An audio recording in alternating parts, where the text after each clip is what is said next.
supaya kita pastikan bahwa ada model di Indonesia di mana kota-kota lain atau ibu kota bahkan tiru, yaitu ada kemajemukan, ada keakraban berwarga negara. Itu yang nggak ada di kita hari-hari ini, keakraban berwarga negara. Saya terus-menerus berputar-putar di Indonesia, nemui mahasiswa LSM segala macam. Kadangkala tidur di hotel bagus, kadangkala tidur di losmen, dalam upaya untuk, artinya kelas 3 itu yang akan penuh, artinya rumah sakit akan tolak lagi karena kelebihan pasien itu. Jadi logika berpikir pemerintah itu kadang-kala terbalik-balik. Segala sesuatu dibuatkan hukum. Negara yang kebanyakan hukum artinya negara yang kehilangan keakraban berwarga negara. Tapi pertanyaan saya, mengapa presiden perlu menerangkan itu di sosial media?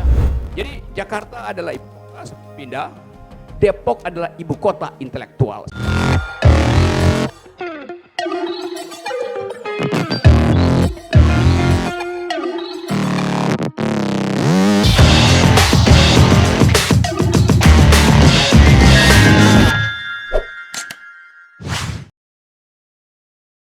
Saya terus-menerus berputar-putar di Indonesia, nemui mahasiswa LSM segala macam.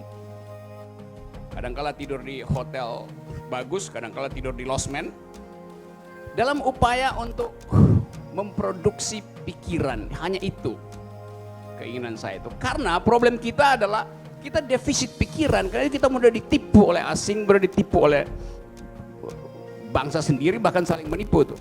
Jadi saya ada di sini terutama dalam kaitan itu. Dan karena yang ngundang saya adalah Sutrisno, walaupun dia bukan teman main lain-lain saya, tapi dia teman berpikir yang enak, yang santai, yang idenya lengkap itu. Salah satu teman saya juga yang nemenin saya terus-menerus adalah Laode Basir, Profesor Laode Basir. Yang tadi begitu dia baca Google Map, dia bilang sebentar nih 30 menit nyampe tuh. Ternyata 1 jam. Salahnya bukan pada Google Map, tapi pada kesementaraan informasi itu. Kita hidup di dalam dunia di mana informasi itu statusnya sementara. Disebut 30 menit, ternyata ada anak sekolah pulang sekolah, maka jadi macet terpaksa tuh. Itu soalnya tuh. Jadi mengejar kesementaraan itu juga bagian dari keunikan kepemimpinan itu. Memimpin artinya mengejar kesementaraan. Depok baru Oktober depan, tapi kita mau kejar kesementaraan itu supaya ada fairness di dalam politik. Nah, saya dengar tadi semacam topografi politik nasional versi Depok, dan kita ingat bahwa saya tahu bahwa di Depok ini ada banyak universitas. Artinya dia surplus kecerdasan. Di Depok ini juga ada banyak kafe, warung. Artinya Depok juga surplus obesitas, kegendutan. Sekarang kita ingin agar supaya tadi bonus demografi itu berakibat. Sebab orang yang cerdas, tubuhnya penuh penyakit, juga terhalang untuk memaksimalkan kecerdasannya itu. Jadi problem Depok adalah di satu ekstrim ada kecerdasan karena berlimpah universitas, di ekstrim lain ada banyak kafe yang memungkinkan orang kegemukan gitu. Nah, kita mau mendayung di antara dua karang itu, kira-kira begitu tuh. Tapi tadi saya dengar ada parents up, presiden down. Oh, aplikasi tuh. Tentu itu datang dari keinginan untuk mengaktifkan ulang akal sehat. Jadi, ini ada toko nih. Saya usul toko ini ditambah dengan toko untuk mendamaikan kecerdasan dan obesitas. Jangan sampai kecerdasan itu digerogoti oleh obesitas, maka orang mesti olahraga. Nah, harus jadi toko outdoor. Jadian perlengkapan camping, naik gunung, running, trekking segala macam. Supaya selesai makan, dia olahraga, badannya turun lagi itu. Selesai dari kampus, otaknya penuh, dia olahraga, dia dapat lagi kesegaran oksigen. Itu kira-kira dialektikanya tuh. Nah, kita ada di dalam keadaan ketidakseimbangan antara kecerdasan dan kesehatan. Kalau misalnya pemerintah mengatakan kami ingin Indonesia tumbuh melampaui jebakan 4.0 industri, itu artinya kecerdasan mesti dinaikkan. Kecerdasan harus dinaikkan. Supaya kecerdasan naik, basis kesehatan mesti dipastikan. Tapi yang terjadi adalah fasilitas kesehatan pasti akan berkurang. Karena iuran BPJS akan dinaikkan. Kan itu paradoks kan? Begitu iurannya naik, mereka yang nggak mampu lagi bayar iuran yang berlipat, dia akan turun kelas. Artinya kelas 3 itu akan penuh. Artinya rumah sakit akan tolak lagi karena kelebihan pasien itu. Jadi logika berpikir pemerintah itu kadang-kala terbalik-balik. Mau meningkatkan SDM tapi membuat kesehatan itu jadi mahal. Kan kacau. Nah, Depok bisa atasi itu dengan jadi model. Supaya orang bisa lihat bahwa seluruh kedunguan pemerintah pusat bisa diselesaikan oleh kecerdasan dua orang ini. Satu insinyur, satu wira usahawan otentik. Saya nggak puji-puji, saya belum masuk dalam soal pujian, saya baru memaparkan faktanya tuh yang harus dilakukan tuh.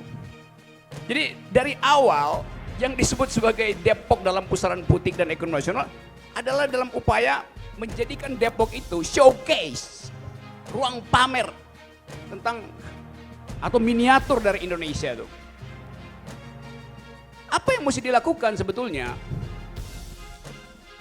Depok kalau kita lihat dari atas, bird's eye view, helicopter view, itu semacam gumpalan-gumpalan komunitas yang tidak terhubung tuh. Sampai sekarang ada komunitas religius, ada komunitas sekuler, ada komunitas liberal, ada komunitas sosialis, lengkap di Depok. Saya mempelajari itu. Lalu apakah komunitas-komunitas itu nggak berguna? Ya berguna karena masing-masing ingin menghasilkan identitas.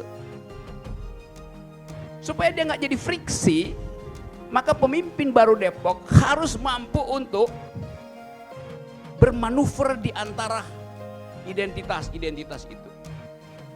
Yang lebih penting lagi adalah bikin crossfire di antara identitas itu. Supaya yang terucap ke publik, kendati ada politik identitas, tapi yang terucap adalah argumen, karena ada crossfire argumen di situ. Disilangkan argumentasi itu. Kalau sekarang dianggap itu kumpulan sentimen. Tapi kalau pemimpin yang mampu bermanuver, dia akan jadi potensi untuk memperlihatkan pada Indonesia bahwa Depok adalah model pluralisme yang bagus. Karena ada cross-cutting argumentasi di situ. Itu pentingnya kita melibatkan semua komponen di sini, pebisnis, pemuka agama, pedagogis, psikolog, supaya kita pastikan bahwa ada model di Indonesia di mana kota-kota lain atau ibu kota bahkan tiru, yaitu ada kemajemukan, ada keakraban berwarga negara. Itu yang nggak ada di kita hari-hari ini, keakraban berwarga negara. Karena presiden sibuk dengan hal-hal teknis. Nggak ada orang jadi akrab kalau jalan tol itu memisahkan dua desa. Tidak ada percakapan bila seluruh fasilitas bernegara itu diatur oleh hukum. Tidak diatur oleh etika, tidak diatur oleh moral. Segala sesuatu dibuatkan hukum. Negara yang kebanyakan hukum artinya negara yang kehilangan keakraban berwarga negara. Kan saya nggak bisa saling berhadapan secara hukum dengan tetangga saya kan. Saya bisa pakai bahasa. Tapi saya tahu bahwa dia beda identitas. Pakai kemampuan maneuvering yang diajarkan oleh pemimpin itu. Tapi pemimpin kita nggak punya kemampuan bermanuver semacam itu. Karena ruang manuvernya terbatas secara teknis, tidak secara etis. Tadi saya baru baca koran. Presiden Jokowi bikin semacam uraian di sosial media tentang alasan mengapa dia menerima revisi KPK. Saya nggak peduli dengan soal revisi, kan sudah bahas, saya nggak setuju revisi. Tapi pertanyaan saya, mengapa Presiden perlu menerangkan itu di sosial media? Padahal dia sudah kirim ahli-ahli ke DPR. Artinya ada sesuatu yang palsu yang ingin diselamatkan dengan tambal sulam argumen. Nah, kita nggak ingin Depok tumbuh dengan cara semacam itu. Siasat-siasat yang sebetulnya bisa dibaca secara cepat oleh mereka yang berpikir. Sama seperti argumen memindahkan ibu kota. Saya putuskan ibu kota dipindahkan. Oleh karena itu, saya minta UI untuk mengkaji aspek lingkungan, aspek sosial, segala macam. Lo anak UI semester 1 tahu bahwa kajian diperlukan lebih dahulu sebelum keputusan dibuat. Ini Presiden ajarkan cara berpikir terbalik. Jadi soal itu yang mesti kita ajukan pada publik supaya berpikir. Kalau ada seseorang berkampanye di sini, kita uji pikirannya tuh. Jadi sekali lagi teman-teman, itu pengantar saya. Dan kita masih akan berdiskusi, saya akan layani pertanyaan Anda. Termasuk saya akan layani uraian berikutnya di dalam forum yang mungkin lebih bersifat kampanye. Tapi saya ingin agar supaya politik itu dimulai dari pembicaraan semacam ini. Bukan tunggu tanggal kampanye, pasang baliho segala macam.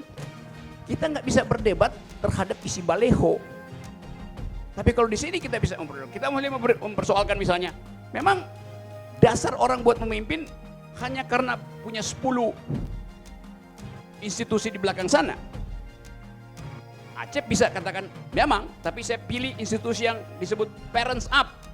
Lalu kita uji pikirannya, apa artinya parents up?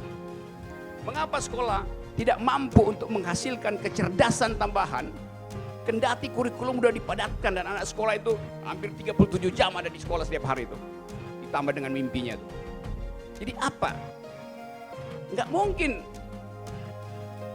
orang tuanya didudukkan di bangku yang sama untuk dengar keterangan dari guru mendampingi anak sekolahnya itu. Karena itu perlu aplikasi.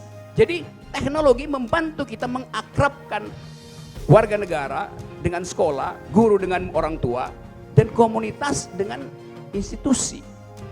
Jadi temuan itu adalah temuan intelektual, membuat aplikasi itu hasil kerja otak.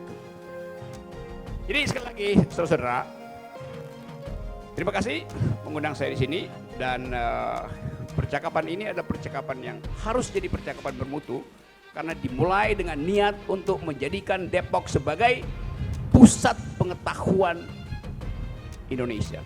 Jadi Jakarta adalah ibu kota, pindah. Depok adalah ibu kota intelektual. Saya ingin jadi begitu. Terima kasih.